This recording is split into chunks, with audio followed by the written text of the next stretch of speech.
আসসালামু আলাইকুম।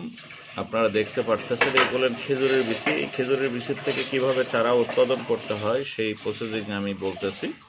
খেজুর খাওয়ার পর, বিভিন্ন বিদেশি খেজুর খাওয়ার পর আপনারা খেজুর করবেন কি, বিচিগুলো এক জায়গায় সংরক্ষণ করবেন। করার পর একদিন আপনারা একটু হালকা রোদ দিয়ে 3 দিন ভিজে রাখবেন। এরকম ডাব্বাতে পানির ভিতর 3 দিন ভিজে রাখবেন। 3 দিন পর আপনি বিচিগুলো একটু স্যাঁতসেঁতে ভাপ অবস্থায় 4 সপ্তাহ এই ডাব্বার ভেতরে মুখ বন্ধ করে রেখে দেবেন এবং তারপরে দেখবেন যে এরকম গাছ হয়ে গেছে। পরবর্তীতে আপনারা টপে বা বিভিন্ন জায়গায় লাগানোর পর এরকম চারা আপনি নিজে নিজে বাসাতে উৎপাদন করতে পারবেন। এগুলো সব খেজুরের চারা আপনারা দেখতে পারতেছেন। আমি এই রকম বীজ থেকে আপনি চারা তৈরি করেছি এবং আজকে আবার খুব বেশ কিছু চারা আমার হয়ে গেছে।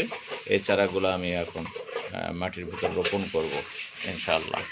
তা আপনারা চেষ্টা করে দেখবেন, আপনিও পারবেন ইনশাআল্লাহ। আর নিজে এই ভিডিওটা দেখবেন, অন্যকে ভিডিওটা শেয়ার করবেন যে সে যাতে এই প্রসেসিংয়ের মাধ্যমে এই খেজুরের চারা তৈরি করতে পারে।